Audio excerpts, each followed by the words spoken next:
The psychological horror film Backrooms has released in theater slightly over 10 days ago and has launched a wave in cinema and in the psychological horror genre that has been long awaited. And so I would like to make this video to sort of do a bit of a deep dive into much of the details of this movie and give you my personal analysis of the movie. And so before getting into the general synopsis, I would just like to say obviously that there will be spoilers in this video. It's going to be a very detailed dive into the making of this movie and all the elements of the movie. And so if you haven't seen the movie already, please go and watch it first. It will 100% be worth it. And even with all the praise that it's been getting, I do think it will still exceed your expectations. At least it did for me. And so please watch it first, and then you can come back to this analysis. And without further ado, let us get into the general synopsis. And so the movie Backrooms follows the story of Clark, a middle-aged man who is experiencing frustrations after a separation from his ex-wife, Barbara. He's also starting to reflect a little bit more deeply about what his life has amounted to as opposed to what he had envisioned for himself.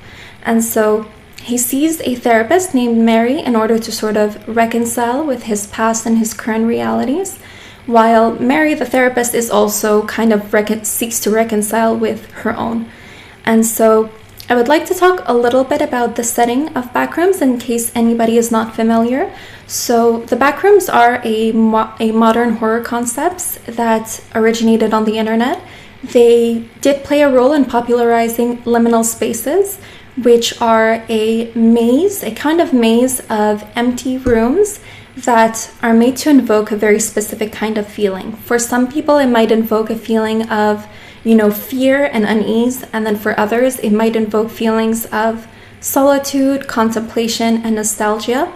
There's also a very specific kind of architecture style that is oftentimes linked to these liminal spaces. I've heard it being referred to as water-based architecture. And so that does play a role in the nostalgia that you feel while looking at these liminal spaces, because it's not very common nowadays. And so that's like just a very brief overview of the settings of these backrooms. And I would like to give also a couple of quick thoughts about the movie in case it hasn't been sufficiently expressed. I do think Backrooms is an excellently composed movie. I think it succeeds amazingly in the creation of an alternate world that is incredibly immersive and contains dreamlike features that, to me, very much do draw parallels to the movie Coraline, based off of Neil Gaiman's book and Alice in Wonderland, Lewis Carroll's Alice in Wonderland. And I do also think that this movie will come to be held as a cult classic. I do think it has all the features and it executes them absolutely perfectly. And while I do think it exceeds in the creation of this immersive alternate world, I do think it also exceeds in the delivery of its message, which I do think is largely about the mind, about consciousness, and about the unconscious. And so we perceive this theme through symbols, through illusions throughout the movie, and so that's what I would like to explore further in this analysis. So without further ado, let us head into the deep dive, the analysis of this video. It is going to be very detailed, very long, but I do think it is 100% worth it. And so, to start from the beginning, the opening scene of the movie explores a kind of monologue that Mary is giving, where she's talking about how people oftentimes stay stuck in the same cycles of behavior and in the same patterns, unable to solve their problem. And this monologue really does set a tone for what we're going to be seeing throughout the movie. And so, in one of the first scenes, we follow Clark, who is the owner of a furniture store. And once again, we explore his frustrations after separating from his ex-wife, Barbara. He perceives Barbara to have been very entitled and very ungrateful. And he himself, and also the movie, does frame him to be the victim of this situation. And Mary does express sympathy for him, and she encourages him to act out a conversation where she plays the role of Barbara, and he sort of expresses his frustrations and his anger.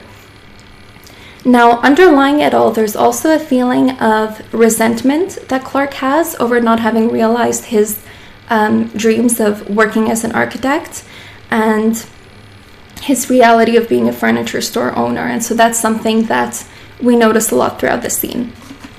Now, throughout the movie, something else that we notice is that Clark seems to be clinging to remnants of his childhood. In his furniture store, we see him cosplaying as a pirate in order to film a sort of comedic sketch as a commercial for his furniture store. His two employees, Kat and Bobby, are filming him. And in this scene, we can sort of see him clinging to remnants of his childhood and his dreams. It's also worth noticing that the store itself is very much island themed. And this, through this, we do see, again, on one hand, the grief and frustration over losing his childhood, but also we see his loneliness as he resides on this remote metaphorical island. Something else that does come up later in the movie that we do also see is that there's going to be seagulls that are circling his store or circling his island. And so that, again, further symbolizes sort of the remoteness of his island, while this seagulls circling the store can also symbolize sort of the lostness of his spirit, mimicking the lost souls circling in a river. It can also create a sense of impending doom and also just symbolize his failure in living in a carefree way, his failure to soar. And so this island theme is it's going to be very important as we see it repeated again and again throughout the movie. So next, something else that we perceive is the life of the therapist, Mary. We perceive her struggles as well. And Mary has recently published a book that talks about how to peer through the window of the mind. And so this also gives like a certain, it foreshadows sort of the journey that the characters will be venturing into. In the next scene, we do see Mary at a social gathering where she notices a child assembling a puzzle. Mary is watching her intently, and then soon after she experiences a wave of sickness and rushes to the bathroom to take some medication. And so in this scene, in part, the puzzle could represent the process of trying to understand one's own mind and one's own past and sort of assembling the pieces together. And since it is a child who is, assembling the puzzle, we can assume that much of this pain originates from childhood. Alright, so further on into the movie, something that we reach a turning point where Clark discovers something unusual in the basement of his store. He has an electrician take a look at the power outlet, which is when they notice that there's 3 oddly placed switches that seem to have no actual use. However, on a following night, after experiencing some power troubles, he ventures down into the basement to try and fix the issue, and that is when he discovers that the physical barrier of the wall is no longer there. The wall is still there, however, the physical barrier is no longer there, and he walks right through the wall, and that is when he discovers the alternate world of the Backrooms. And so the room that he initially finds himself in, he finds himself in this sort of maze of yellow rooms, and the main one in which he ventures into has this pile of furniture at the center of it. We see Clark trying to pick up a piece of furniture, and 2 pieces of furniture seem to be completely stuck together. And I do think that this illustrates a kind of contrast as to what we had seen earlier with Mary and the puzzle. It sort of explains that for some people, the pieces aren't as easy to organize and assemble as for others.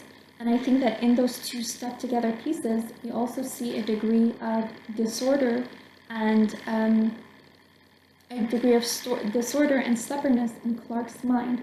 And in the general pile of furniture, again, it just reiterates the point that for some people, the pieces are not as easy to understand, to organize, and to assemble. And so Clark keeps walking on further. He walks across the room, and he arrives to an area where he notices a deceased bird laying on the ground. And I think that this could symbolize, Clark's potential, his dreams, his longing to soar, and also his injurious fall. So Clark keeps walking on through this maze of yellow rooms, and he finally reaches something that seems to look like a kind of intersection per se. And so we see a stop sign where the letters are reversed.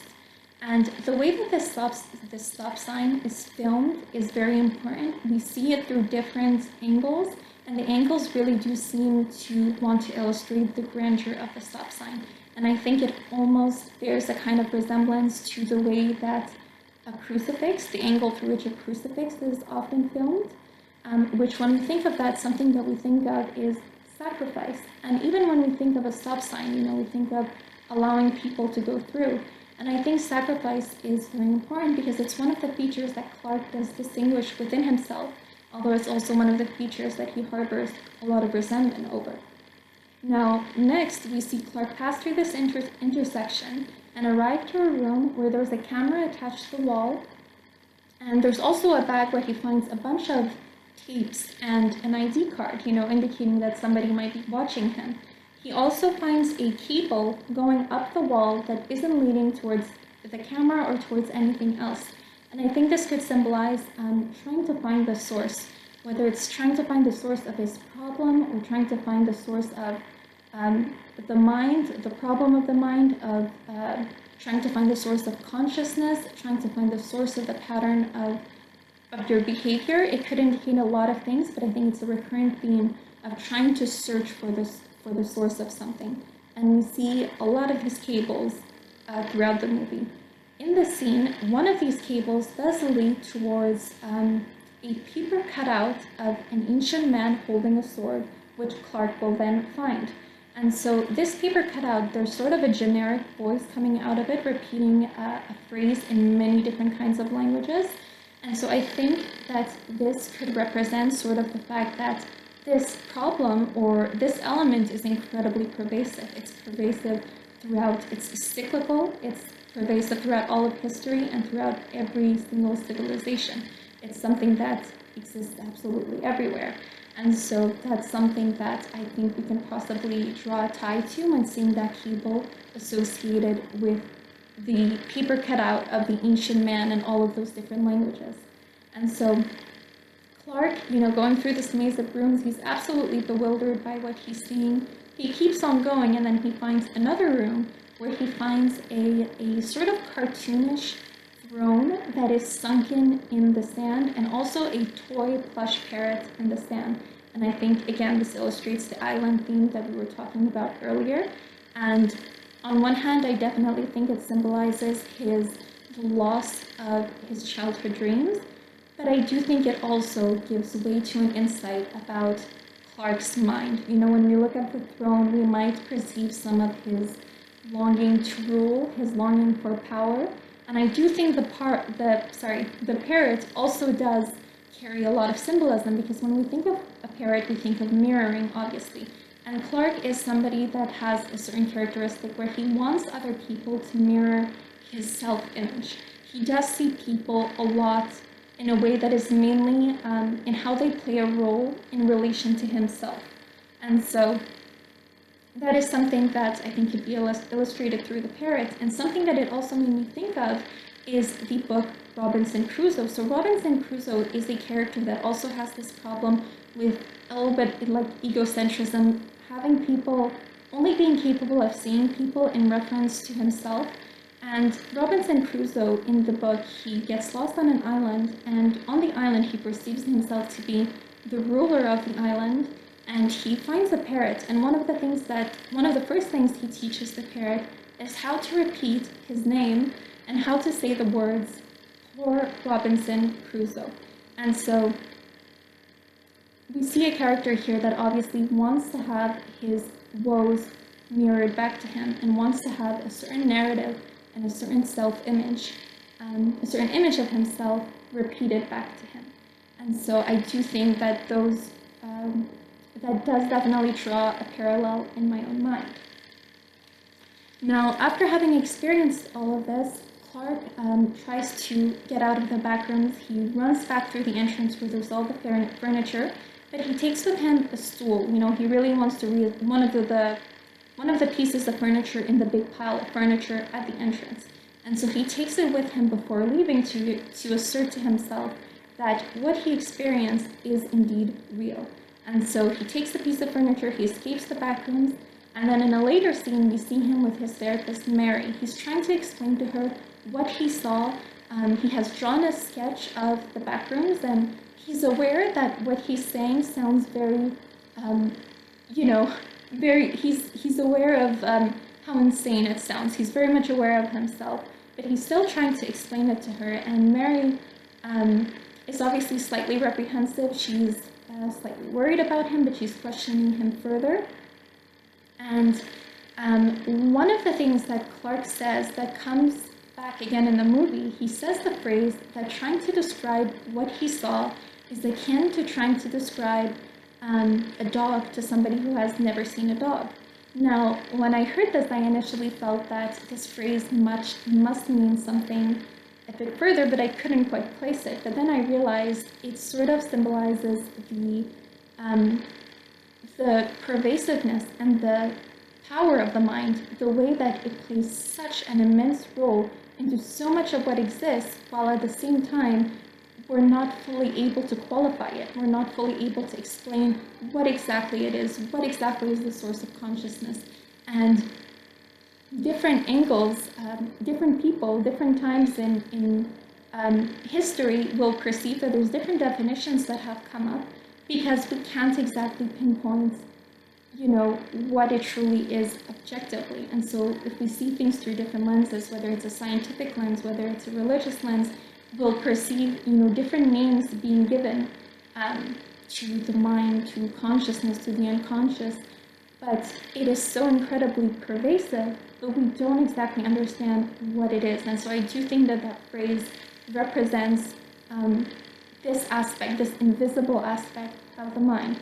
And so as Clark is trying to recall what he experienced to Mary, he experiences frustration in the fact that he can't quite communicate his reality with her. And so that is the point where he storms out of the office, leaving Mary a little bit confused, while at the same time we do notice an expression on her face of some kind of recognition over what he was saying. And so in a later scene, we see Clark rushing back to his furniture store. He gathers his two employees, Kat and Bobby, and Bobby brings with him a camera. And so this is done for the purpose that Clark really does want to prove that what he experienced was real. And so soon they venture back into the back rooms, they pass through the wall and enter once again into the realm of his subconscious. And so they're starting to explore the back rooms, and all three of them come across a kind of tunnel that leads downwards. And so Bobby volunteers to put a rope around him so that he can go and explore this bottom room. When he gets downstairs, he notices a very, very dark and dim laundry room. We see piles of laundry laying everywhere. There's also some obscure objects. It's just very dark, very eerie, and I do think that this room really does symbolize Clark's shadow self and more repressed aspects of his subconscious mind. Alright, so while Bobby is filming everything that he's finding in the laundry room, one of the things that he picks up is a t-shirt where we find the words "End Apartheid" written on them. Now this could allude to the racism throughout history, the denial of one's own existence that is still living in Clark's subconscious mind and affecting him unknowingly. And I think the fact that it's written on a t-shirt could sort of symbolize the banalization of it and the emblem of suffering being turned into a slogan.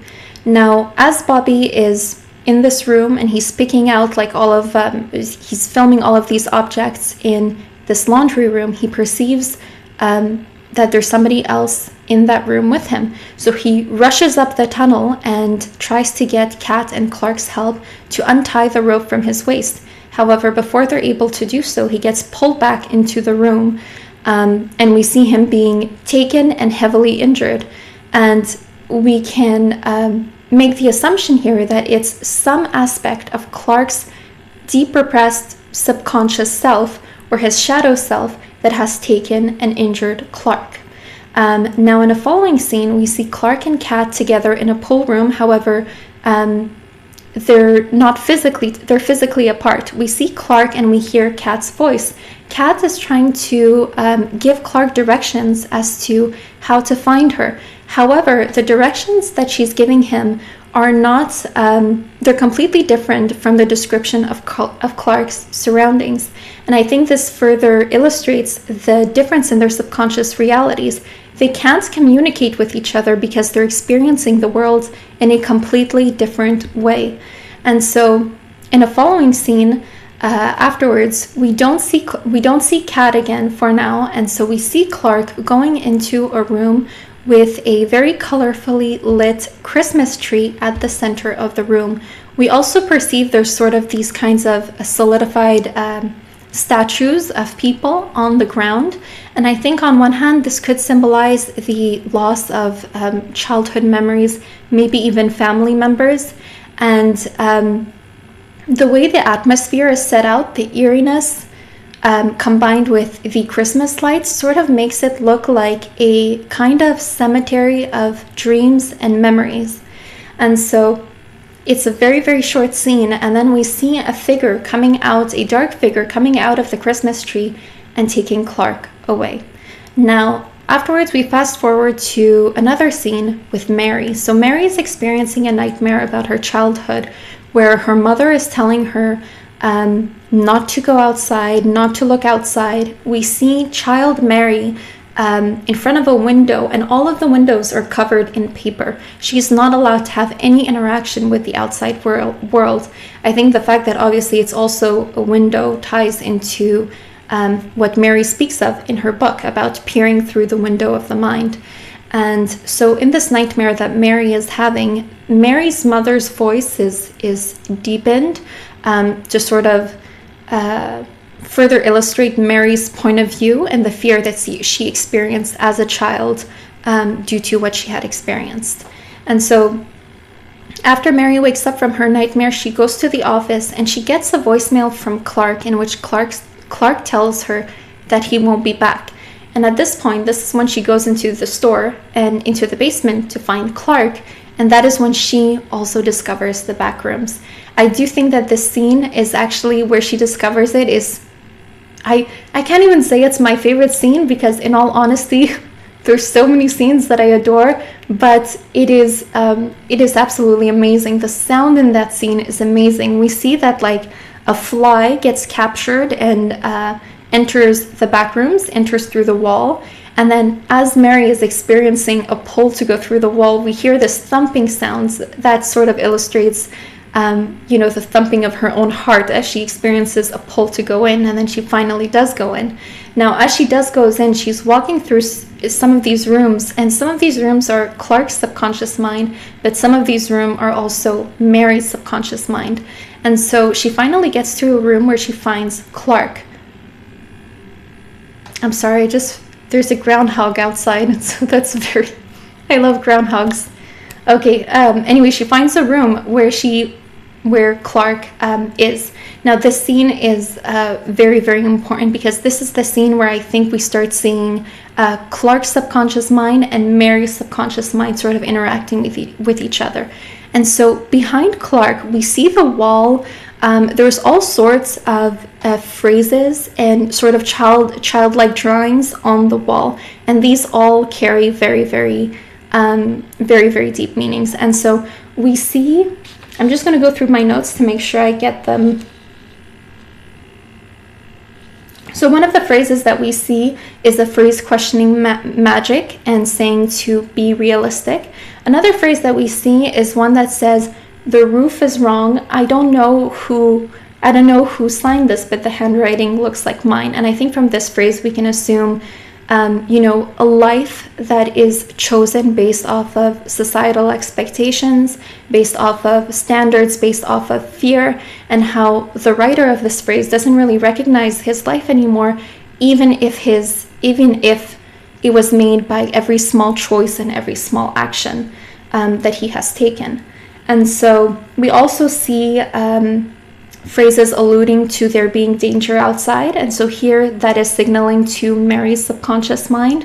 And then a picture that we see drawn on the wall is a picture of a figure that looks a little bit like Peter Pan. And we see him aiming to go through a window. And I think that this could point towards Mary's book and her pursuit of peering through the mind, the window of the mind, which also does coincide with, her childhood, in which she could not peer outside of the window. She cannot look outside. And I think that, again, I think this is one of the pivotal scenes where we do see Clark and Mary's subconscious interacting with each other, because I think that in the scene where we see that Mary is taking a little bit the role of Peter Pan, Mary is the one that is escaping through the window. Mary is the one that is healing. Mary is the one that is trying to understand her own mind. And I think we see also that Clark throughout the movie takes the role of the pirate. I think this shows regardless of what his intentions were, what Clark has grown into. And so we sort of see in this scene how both of their subconscious realities are really interacting with each other. So next in the scene, Clark and Mary are talking a little bit, but we see that Clark is very much changed, and his attitude is very much changed. And then we next see Clark grabbing Mary in a chokehold and saying that it is for her own good. Now, again, we see both of their subconscious minds interacting with each other.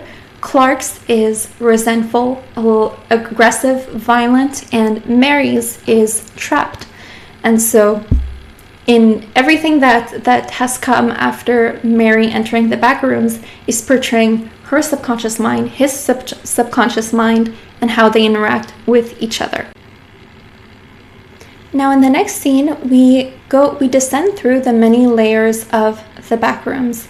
And so we start at the top layer, and then as we go down further, we see that there's a crack in the wall of the second layer. And as we descend further, we see a small opening. And as we descend once again to the final layer, we see a very large opening. And I think that this, to me, very much represents the depth that is required to create an opening and to find an opening, the depth of self-knowledge and the depth of the understanding of the unconscious in order to create an opening and understand yourself, as opposed to repeating the same cycles and the same patterns as Mary had been talking about in the beginning of the movie. And so this scene, I think, really, really brilliantly illustrates that point. Now, as we descend through the layers, we find Mary and Clark in what seems like a kitchen. They're both surrounded by a couple of people around them that are disfigured. Now, Clark tells Mary that this is how people appear in the Backrooms or in his mind, and that the longer that they are here, the less they look like what they do in reality. Now, this could very much portray the fact that oftentimes when we are nothing that we really see, we are seeing exactly as it is. We are not truly reacting to reality, but we are reacting to our own mind. And the further that we stay in our mind, the more likely we are to be envisioning something that doesn't even exist. And I think that when I saw the scene, one of the things that it first brought to my head was the saying by Alan Watts that a person who thinks about all the time has nothing to think about except thoughts. The more we are reacting only to our own thoughts and not to what is objectively in front of us, to objective reality, which isn't really possible to react to anyway. We're always reacting to some kind of version of our own mind, but there's degrees to it, definitely. And so it is very much possible to be stuck in a cycle of just reacting to something that just changes over and over and over again, and you're reacting to the changed version that your mind has created. You're not reacting to reality anymore. And so Clark then further emphasizes this by saying that the people, the disfigured people in this mind, who are based on real people that he knows in real life, they don't feel anything here. In his mind and in the Backrooms, they don't feel anything. And so we see a disfigured version of Barbara, his ex-wife, and we also see a disfigured version of Bobby. And so Clark also, so he says that the figures in his mind can't feel anything, and he also says that they can even be consumed. I think this really emphasizes to what extent Clark has an inability to see people outside of himself. Everything exists, and everyone exists only in relation to himself, to the point where he's willing to harm them, to consume them, in order to fill the void of everything that is lacking in himself and in his own life. Afterwards, Mary asks Clark what he wants from her, and Clark tells Mary that he wants to be told that he isn't wrong. And so, again, we see once more the fact that Clark is very much, he wants to have the image of his own reality reflected back to him by everybody. He's very much living in an echo chamber of his own mind and is not connected at all with the realities of the other people around him. And so Mary tries to tell him that he isn't wrong, but then Clark further emphasizes the fact that he also wants to set the scene, which further emphasizes the fact that he needs to have full control over the narrative, over everything that is happening around him.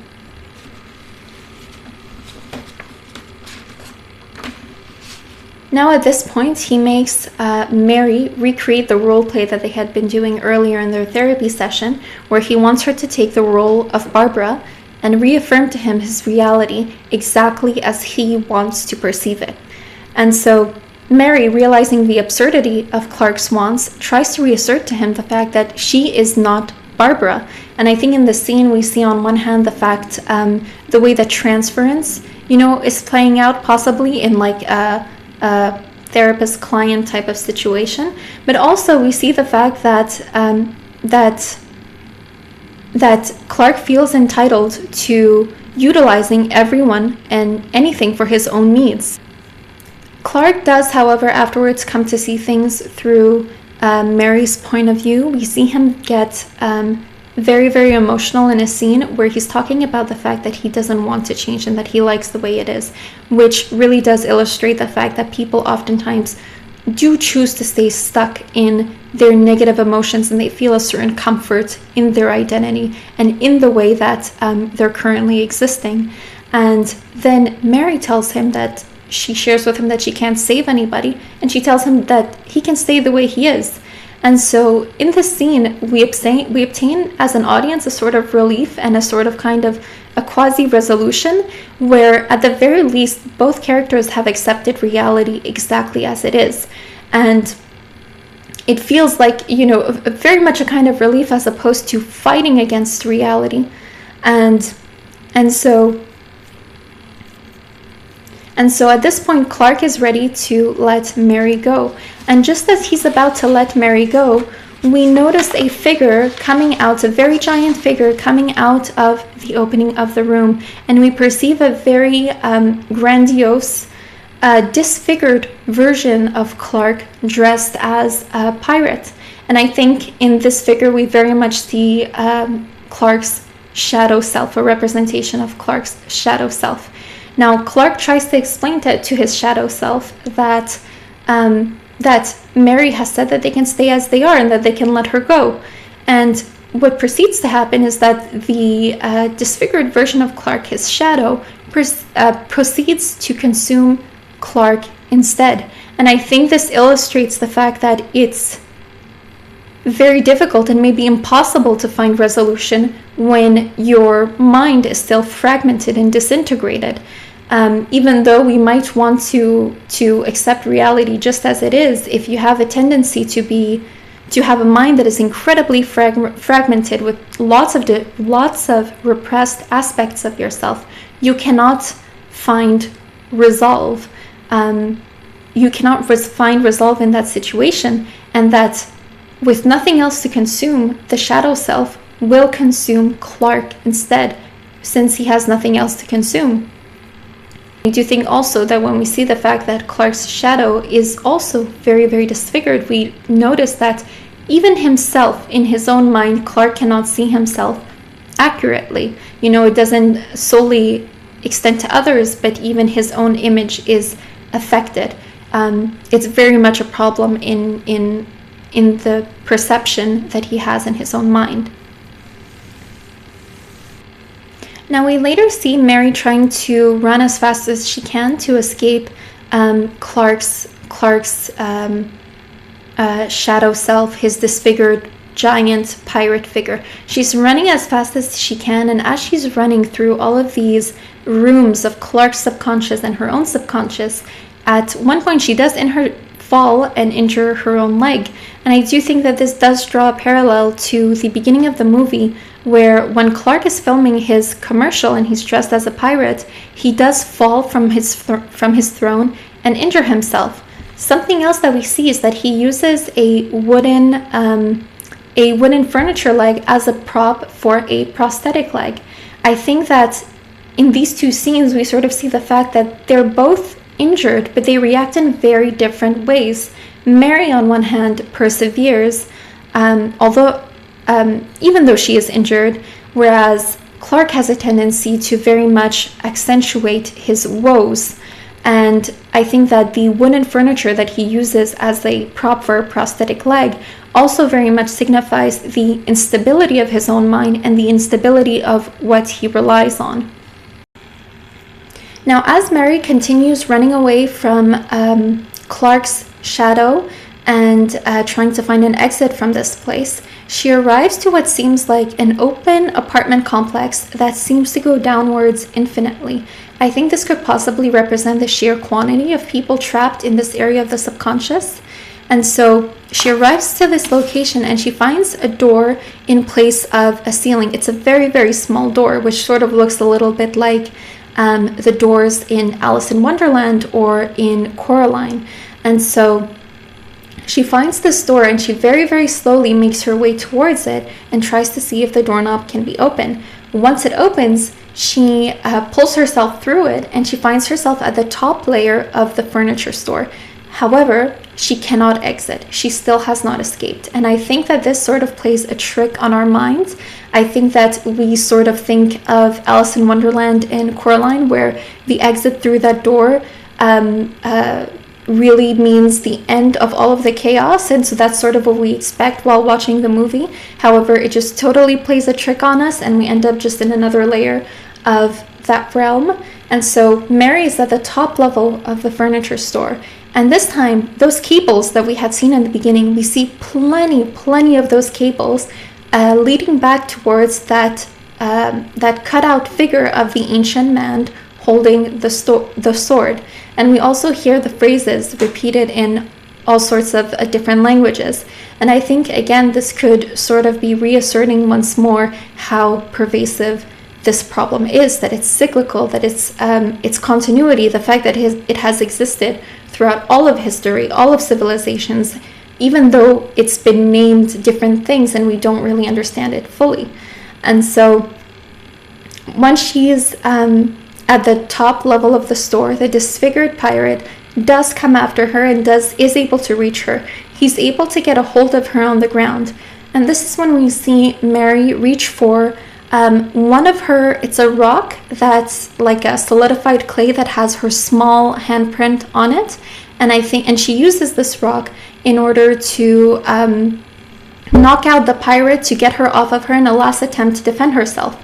And we see then that the rock breaks into pieces, which I think the fact that she's using this emblem of her childhood, which then breaks into pieces, very much signifies the fact that her childhood and her past no longer has a hold of her, and that she's free from this, from what she's experienced and from the effect that it had on her mind.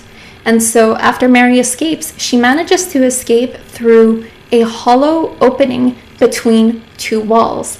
Now, as Mary is maybe about halfway through the hollow opening, we see that she pauses and takes a look at the pirate, who, the shadow version of Clark, who is looking at her very, very sadly through the opening of the wall. Mary realizes that he can't make his way through it and that she's safe, but she takes one last sympathetic look towards him. And I think that in this scene, we it does draw very much a parallel to the movie Coraline, where Coraline escapes, and then the beldam tells her that it begs her not to leave and tells her that she would die without her. And I think on one hand, this could symbolize the uncontrollable nature of. This could indicate, like, on one hand, a need to consume others that some people have that feels uncontrollable to themselves, or it could also signify maybe potentially, you know, a final attempt to manipulate the victim, or it could also just be a mixture of both. And so, but one thing that I do think we definitely see in the scene is a feeling of deep sadness and powerlessness. We perceive that Clark, or the shadow version of Clark, seems to be completely powerless to what he's experiencing, to his urges. It feels like his mind is so fragmented that it is like there is a different version of himself that he just has absolutely no control over. And so after this final scene, Mary, or not really the final scene, but Mary does manage to escape through that hollow entrance of the wall. Another element actually that I do want to touch on is the fact that Clark's shadow self, his pirate shadow self, is very much grandiose.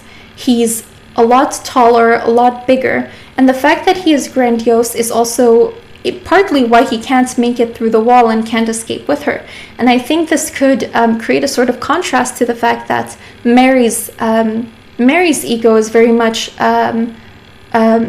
much less significant, which makes her a lot more adaptable, whereas Clark's, in part, you know, his self-image and his ego and his grandiose shadow self is then the fact that he sees himself as being very much grandiose and the center of everything. The fact that that is the lens through which he sees himself and also the lens through which he sees others is in part the fact why he can't actually escape. Now, when Mary finally escapes, she meets the people that have been surveying Clark's mind. We're guided through these very sterile clinical walls where we see images of MRI images of the mind, of the brain, of the body. We also pass through a room where we perceive a covered deceased body that we can assume is Clark's, and then we perceive another room, a closed room, with many paper cutouts of that same ancient man that we've been seeing over and over again. And so Mary meets Phil, the man that has been surveying Clark's mind, and Phil tells her that he used to perform MRIs and that his goal is to understand the backrooms, or the mind. And he tells her that doors are opening everywhere. Now, on one hand, the fact that Phil was surveying Clark's mind from within could point to it being a representation of the superego, of awareness, of metacognition. On another hand, the fact that he's a researcher could point towards the general study of the mind. We see in one of the last scenes, we see a handprint in stone next to a number. And so we could sort of form the idea that we're talking about, it's a representation of the combined effort of science and the humanities in understanding the realm of the mind. We can visualize the slow process of many fields of study acquiring knowledge in this field. Now, the comparison of attempting to describe the backrooms being similar to trying to describe a dog to somebody who has never seen a dog is something that comes up again in this conversation at the end of the movie. And I think this represents, again, the power of the mind and of consciousness, even while it is not very easily defined. It controls so much of everything that we perceive, while also being heavily studied and researched, but we still haven't been able to correctly identify it. And each lens, whether we're talking about a scientific lens, a historical lens, a religious lens, a spiritual lens, will come up with a different kind of definition, a way of defining what is the mind and what is consciousness, but we don't fully truly understand what it is. Now, in the final shot of the movie, we see Mary alone in a room, disfigured, and I think to me this really does signify the loneliness of the reality that no matter where we exist within another person's mind, we will always be changed. It signifies the reality that we will never be able to see people exactly as they are. And even the highest parts of ourselves experience illusions of other people. And so really in that lies the loneliness of the confines of our minds and of our seclusion. And with that finally ends my analysis of this movie. I hope that it might have been insightful in some way. To me, this movie truly was one of the most insightful and one of the most beautiful movies I have ever seen. And so I thought it was very much worth expressing my analysis. And with that, I hope you have a good rest of your day. And if you haven't seen the movie, please do see the movie.